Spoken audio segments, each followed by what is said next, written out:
Hey everybody, well we are back. It is a Monday, it is March 28th, almost the end of March, heading into April, but boy, I tell you what, Mommy Nature's reminding us it's not April yet. Man, is it cold out there.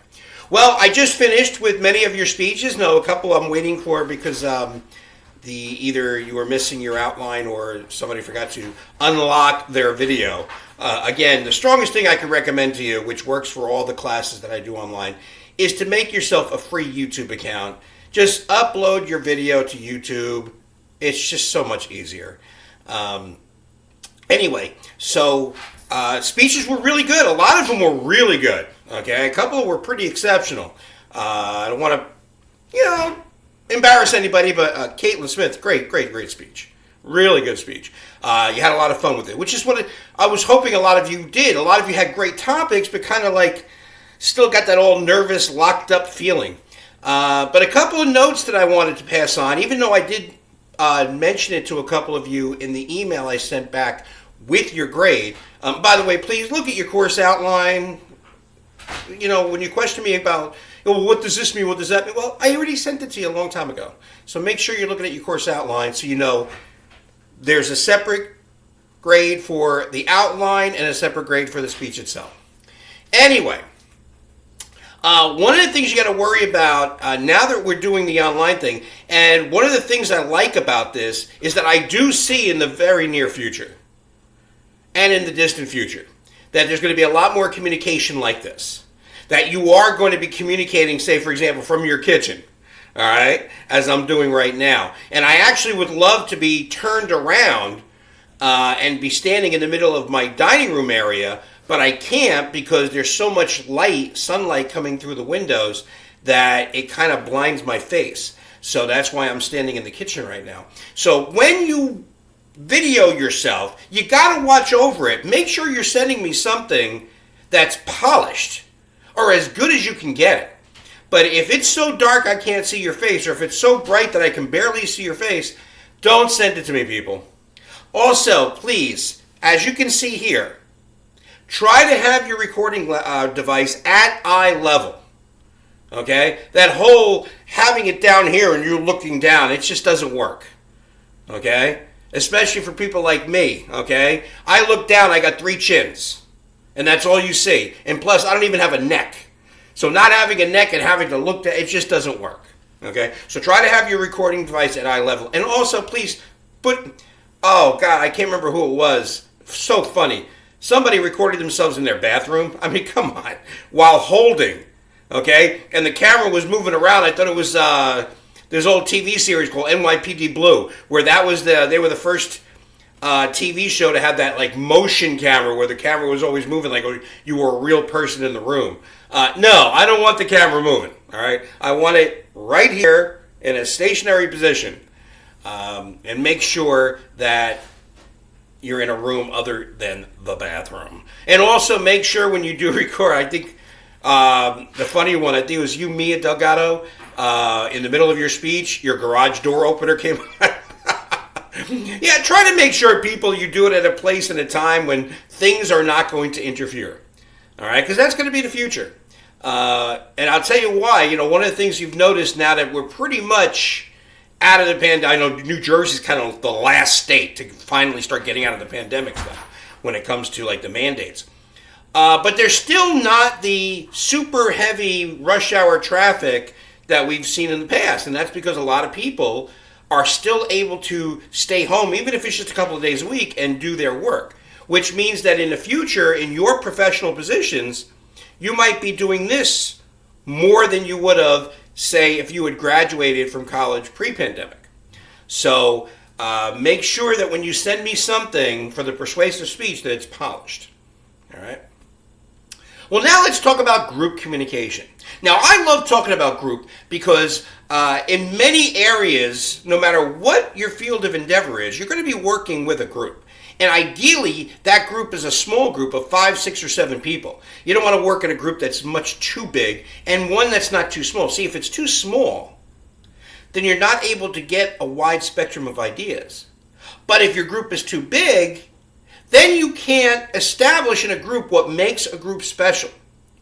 And in order for a group to be effective, 5 people, 6 people, 7 people, those are the ideal numbers, because then you have the best chance of establishing equal and active participation. And that's what's necessary in a group in order to be effective. I mean, there's no use in putting 5 people or 6 people in a group and maybe 1 or 2 people do all the talking, the other 4 people don't do anything. Well, then it's not a group, it's a duo. Or if one person does all the work and the other 4 or 5 people don't do anything, well, it's not a group, it's a solo. All right? So in order for a group to be effective, it's all 5 or all 6 or all 7 people all equally and actively participating. Now, groups are so popular. I mean, you guys know from when you were in high school or even here at Bergen, if you had any face-to-face classes, we always like putting you in groups. Some are necessary, whether it's a bio lab or a chemistry lab, or especially in our nursing program, they're always in groups. And they're definitely in groups when they get ready for tests and exams.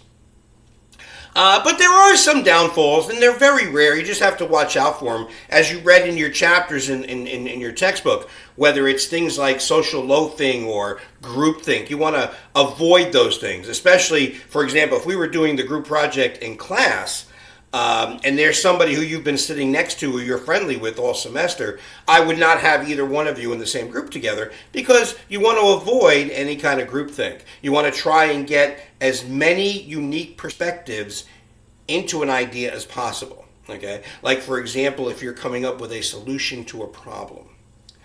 Now, there are all kinds of different groups out there where you see groups actively participating. For example, one type of group in particular is what we call a work team. Okay. Now, those would be the kind of groups that you would work in school, but also at your place of business. Okay. I'll give you some great examples. I'm sure a lot of you have good examples also of work teams. My second semester at Bergen, it was spring of 2020. Excuse me, spring of 2000. Duh. Spring of 2000. I taught the first ever Com-100 down at the, what is it called again? The Ciarco Center down in Hackensack. When we first opened the building, I taught the first Com-100 down there, and it was a morning class. It was 8 o'clock class. And one of the women who took that class took it there at that time because as soon as she left, she would then go to work at the Sears, which used to be down the street on Main Street in Hackensack. And she would tell us that whenever the big sales were coming up, Labor Day sale, President's Day sale, Memorial Day sale, or the big one, Black Friday, she and one person from each of the different departments would get together in a conference room and just go back and forth and talk about, how do we push our sales items? How do we best schedule our staff for that sales weekend? It was really interesting for her to come up with her perspectives. Over at Garden State Plaza, I had a student many years ago named Zach Benji. He was a waiter at the California Pizza Kitchen. And he would tell us that whenever either some new cooks came in or corporate had planned to come down and do an inspection, they would go ahead and one night pull the gates down like they do at 9:30, 10 o'clock at night, and then they would sit and start discussing how to best communicate with one another to make sure that everything went smoothly. So you'd have 4 or 5 servers, a couple of the cooks, and they would all sit there and communicate.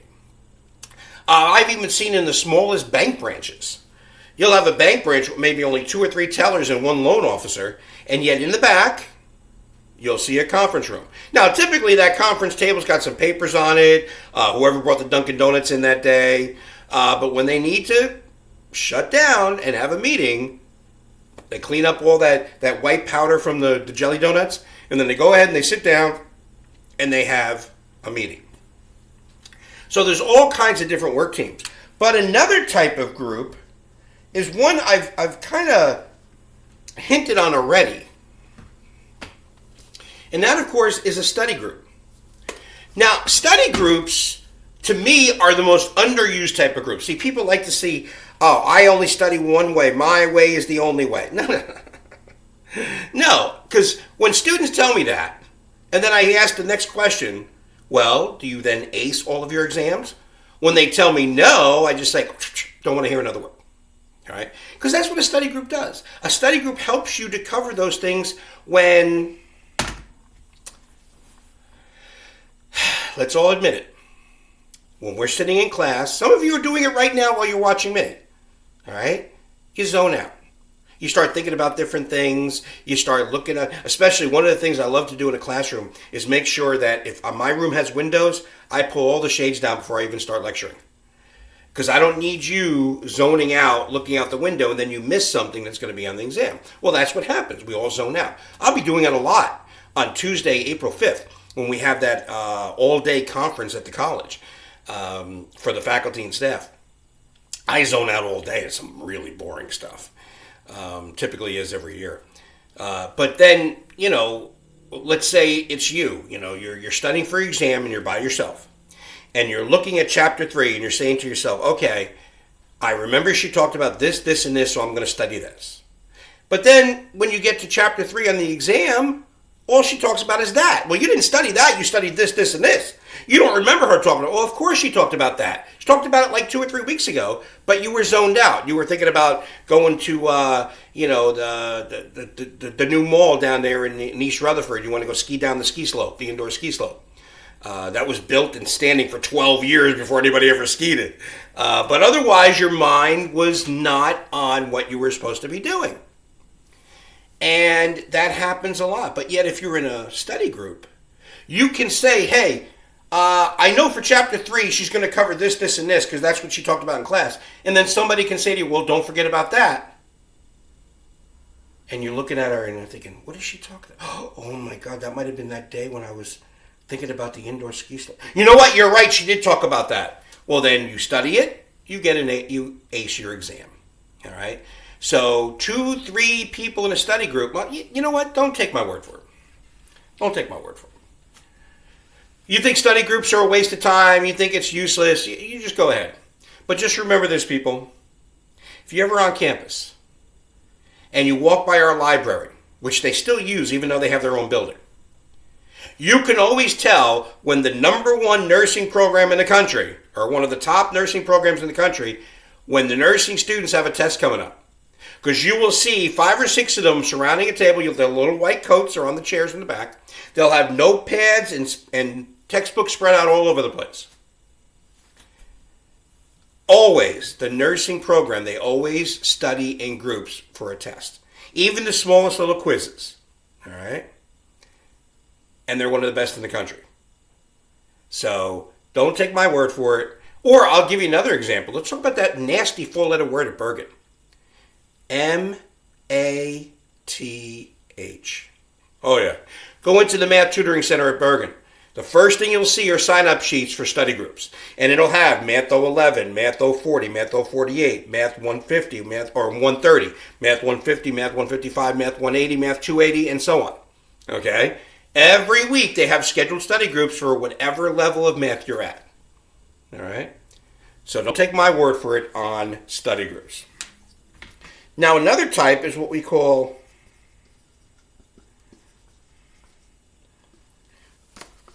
support groups, also known as growth groups. And we all know what those are. Typically, it's the addiction-related groups that always come to mind. AA, Narcotics Anonymous, Gamblers Anonymous, Smokers Anonymous. Many of those addiction-related, but Alcoholics Anonymous is the one that always comes to mind first. And a big reason why is because it works.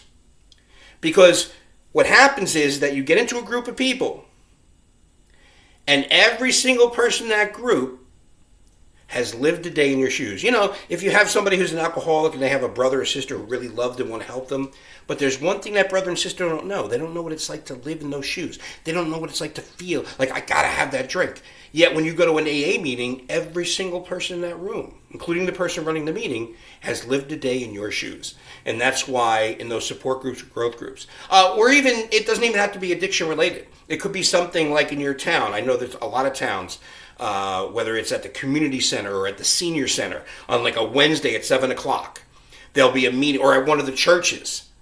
You know, churches always have like those basement cafeteria type areas. You might see a meeting for parents without partners or something to that effect. A lot of veterans groups, okay? There are a lot of veteran groups out there that are support groups and growth groups. And they all work well because everybody in those groups has been in your shoes. But the one I want to finish up with which leads to your little exercise, it's the one that people seem to look past and don't realize how important. And that's the family. The family can be very important when having group discussions. But what's more, two very important things need to be thought about when getting in the family. Number one is keeping, and we're going to talk more about this after your exercise, is about prejudices, but also making sure you give yourself the proper amount of time to your group. Now, you might be thinking about the fun stuff. And I know a couple of students during this week, or actually last week, excuse me, they talked about this when we had this discussion, where, you might gather around the dinner table, finish dinner, and then mom or dad says, okay, where are we going on vacation this year? And everybody puts out what they think is the best place, and then you decide on one that everybody agrees with. That's the good stuff. But then there's the other stuff, okay? For example, if you're watching this right now, you're a college-aged student.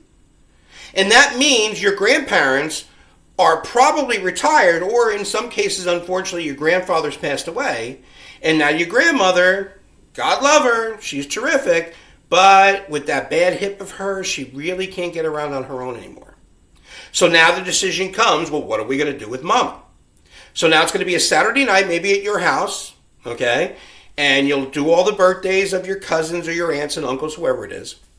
And then after dinner's done, bring out the desserts, the cake, the coffee. My house, I'm 65% Italian, so there's cannolis. And then you put them out, and then, of course, there's your mom and dad, your one uncle and aunt, and your other uncle and aunt. And the discussion begins. Okay, so what are we going to do with Mama? All right. Now, the interesting part is students last week had some great examples where, they start to rotate the grandmother around. Like, she'll stay at my house for 3 months, and then she's going to go over to my aunt's house for 3 months. Or they may decide to bring her, an apartment, or put her, unfortunately, into a home, sell the house, whatever it is. But a lot of times, sometimes the sibling rivalries get in the way, and all of a sudden, you're 6 months since you first started these conversations, and you haven't come up with a solution yet. All right? So it's very important that you communicate effectively as a group in the family. And that's what your exercise is going to be about. So here's your exercise that attached, and I need it from you by Thursday, 8 p.m. All right? No later, no Thursday, 8:01. You got plenty of time to do this. Thursday, 8 p.m. And then after that, we'll send you a video out on Friday talking about your group paper. All right? You guys have a terrific one again. Some really good speeches.